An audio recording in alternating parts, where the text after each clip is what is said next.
The period between 1396 and 1878 is referred to as the 500 years of Ottoman yoke for Bulgaria.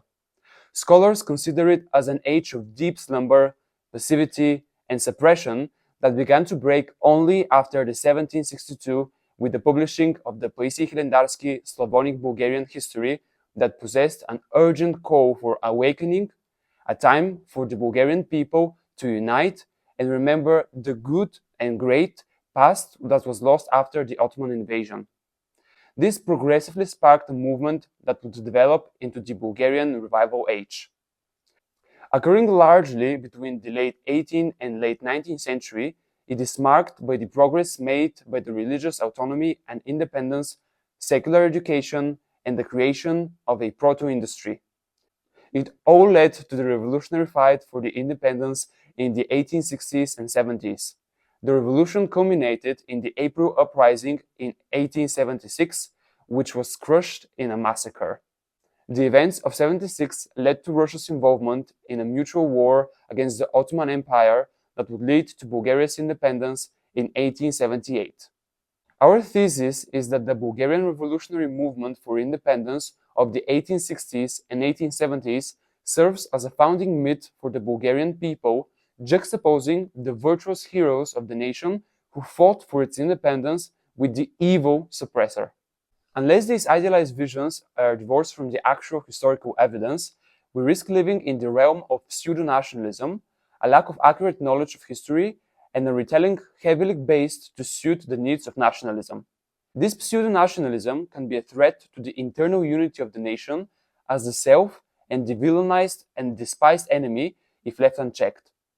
Our goal is to study and see how the movies about the revival period and its preceding background represent the historical persons and how they fit into the framework presented in our thesis statement. We will discuss 6 films, 2 from the socialist era before 1989 and 4 from the modern times.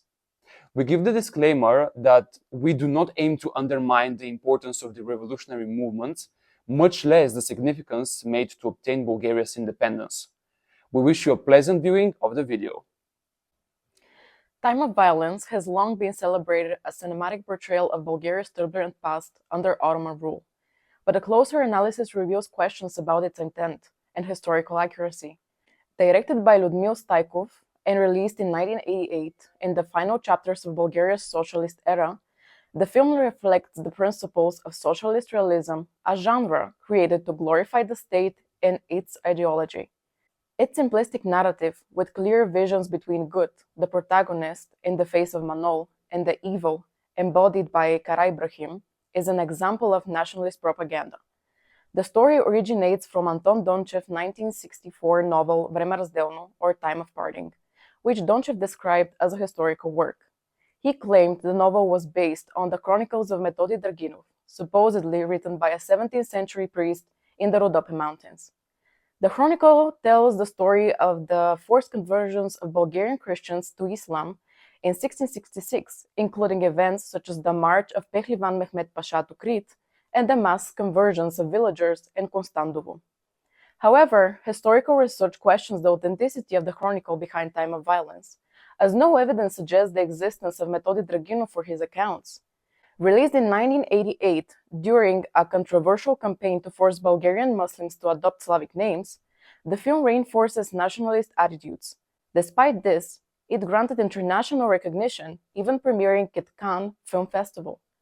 The one-sided portrayal fuels hostility towards Bulgaria's Muslim communities, both past and present, by making them look like outsiders. The film's depiction of brutality, like the Ottoman blood tax, has historical basis but lacks nuance. Unlike Ivo Andrić's book, The Bridge on the Drina, which explores cultural coexistence, Time of Violence simplifies history to fuel anger and deepen divisions. Its nationalist message fosters an us versus them mentality, framing Bulgaria identity as under constant threat. Overall, Time of Violence shows the power stories have on how we see the world. In a similar, myth-like style, the 2022 film Botev engages in promoting national pride rather than exploring historical realities. The film captures the last year of Hristo Botev, one of Bulgaria's most prominent and celebrated revolutionists and poets, in his attempt to lead a band of fellow partisans across the Danube. Against the high public expectations, however, a huge wave of criticism followed the release. Marian Buzukov, an actor, says, "Botov is a shame.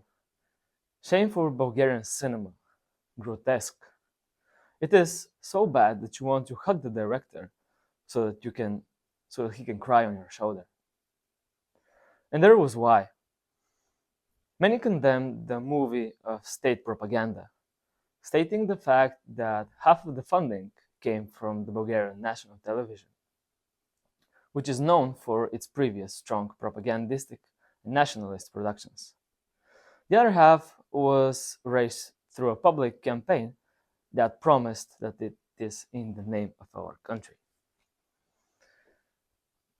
This state propaganda theme can be seen throughout the film, and despite the director, Maxim Genchev, denying it, it was very hard to convince the public otherwise. Surrounded by other national heroes who recite Botov's poems throughout the film, this attempt of eternalizing Botov's literary work becomes closer to a reading of manifesto. With this manifesto in the background, Botov never really struggles, makes a mistake, or touches on any human trait. Playing a superhero, almost godlike leader who never for a moment experiences a drop of doubt or fear is this one-sided, clearly unrealistic display of a national hero that represents the actual problem of truthful representation. Instead of portraying a person, as many actors, historians, and journalists argued, Genchev portrays a god and delivers it in a very, very poor production. From the same director, we have another movie, this one being about Vasil Levski. He is another of the emblematic persons of the Bulgarian revival age and is considered Bulgaria's national hero. Levski is a pseudonym he received for his lion-like agility, but his real name is Vasil Ivanov Kunchev. He is remembered for his contribution to establishing a wide network of internal revolutionary committees in the fight for independence during the late 60s and early 70s. Levski's ideology envisioned a free and equal republic, a nation where people from any background and religion could dwell in peace and freedom. His life is marked by his entry into a monastery during the early years of his life and his later journeys to Serbia, Romania, and later Bulgaria to pursue revolutionary activity. Levski is remembered also for his capture and hanging in the gallows near Sofia in 1873. The movie Deacon Levski from 2015 is one of the few attempts to put Levski's life into film. The director Maxim Genchev tries to compress Levski's life into a 3-hour epic. Genchev's Levski exhibits unbelievable fearlessness, unexpected ability to swoon women, finding skills like those of Bruce Lee, and a colorful tongue that knows one too many swear words. The film is a modern reading and free-form interpretation of the historical evidence regarding Levski's life. There is no doubt that several parts are semi-fictitious. The film is not good in quality, but it is not a terrible picture by far. The plotline feels disconnected and important moments are rushed over for the sake of time. The movie received a negative reception, partly because of the reason just mentioned, but partly because it doesn't show Bulgaria's national hero in the saintly light the audience imagines him. This poses a question that we often see with movies trying to represent reality and people. How close should we get to the evidential truth of historical events? Are we, as a people, ready to let loose the half-true images we hold in our minds, developed in early education by the influence of parents and schools? Or should these movies still represent reality the way we would like to see it and remember it? The irony is that moving all the absurdities and simplifications of history this movie makes aside, we may not be ready to perceive our national heroes as people who are not altogether unlike us, and are in fact human. The next 3 movies will gaze deeper into the notion of humanizing the hero.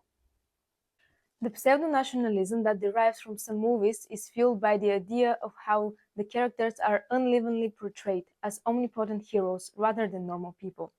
Whenever a film is made on a significant event in Bulgarian history, the people who took part in it are shown mainly in the most epic and heroic moments, because this is how the audience wants to remember them.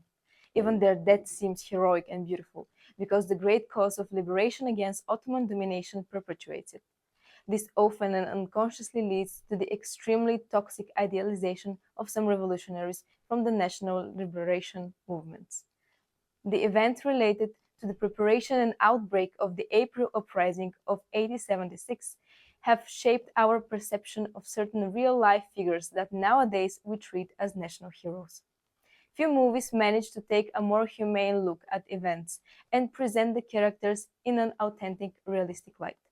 An example can be found in the movie Apostolite by Borislav Sheraliev, which focuses closely on the final days around the preparation of the April uprising and the following tragic crushing that had led to the deaths of those same heroes. The movie is based on the memoir of Zakhary Stoyanov entitled Notes on the Bulgarian Uprisings. The significantly higher credibility of the source comes from the fact that it is eyewitness evidence, which adds to the faithful representation of the former reality. The leading figures are Georgi Benkovsky and Paniot Volov, heads of the 4th Panegyuriste Revolutionary District. The film shows how the people initially rejected their ideas since they are afraid and unwilling to respond to the call to revolt. This discourages them, and they show moments of weakness, something atypical that does not fit the romantic image of the unwavering rebel, but is a more nuanced representation. Ivan Vazov, the first professional Bulgarian writer, writes about Benkovsky and Volov in his Epic of the Forgotten. There he elaborates on the feelings and thoughts. The poem about Benkovsky shows that he is the leader, yet he is on his own. He was alone in the crucial moments of the fight. In the other poem, Volov, we hear the voice of the rebel, claiming that the outcome of the events turned out to be a terrible betrayal, and he sees no possible fortune. In 2023, Georgi Dilgerov directed the movie Memoir of a Betrayal, which focuses closely on the character of Benkovsky, precisely in his final moments after the defeat of the uprising and before his tragic death, when he has lost hope and strives to survive. Therefore, we see the man before the hero. Revolution, nationalism, liberation. Often these words ignite passion and pride, but as we've seen from the previous films, they can also be used to distort reality and fuel nationalistic myths. But in Viktor Buzinov's Heights, released in 2017 and based on the Milen Ruskov's novel of the same title, the ideals of Bulgaria's revolutionary period are stripped back to reveal something more raw and more human. Set in 1872, Heights takes us into the chaotic world of Dimitar Opshti's revolutionary band. Through the eyes of Gichu, a messenger tasked with delivering an important letter to the already discussed Vasilevsky, the story unfolds not as a fantasy of pure heroism, but as a representation of manipulation and betrayal. The film challenges the traditional portrayal of revolutionaries as larger-than-life heroes. Instead, they are shown as flawed and conflicted individuals torn between personal ambition and the collective cause. Their struggles mirror a deeper question: is freedom always a noble pursuit? Heights critiques the idealism of the nationalist movement. That's done through the portrayal of the characters who face impossible choices where survival often demands compromise and sometimes betrayal. An example of this is Dimitar Opshti, who, out of fear, betrays the revolutionary band in an attempt to save his life. Overall, unlike Time of Violence, Heights invites us to look deeper at history and the authenticity of the films about that period because it dares to question the distorted narratives we often accept without hesitation. And through its own narrative, Heights makes us confront uncomfortable truths about our own nationalistic myths and ideals. To conclude, Bulgarian cinema provides us with several representations of revival period and the background leading to it that vary in their degree of historical accuracy. While the first three movies relied on a high degree of idealization of the characters and the historical personas, the later three attempts to reveal the deeper spiritual sentiments of those remembered by history. And in this, we can say they managed to reveal something more human, about these characters. None of these movies do a remarkable job of capturing all the nuances and veracities of the age they represent, and perhaps that is not necessary. The experience of seeing people portrayed in a struggle to achieve grand things in the face of adversity and resistance while maintaining an honest tone does the period enough justice in our eyes. Thank you for your attention, and we hope you learned something new about this episode of history.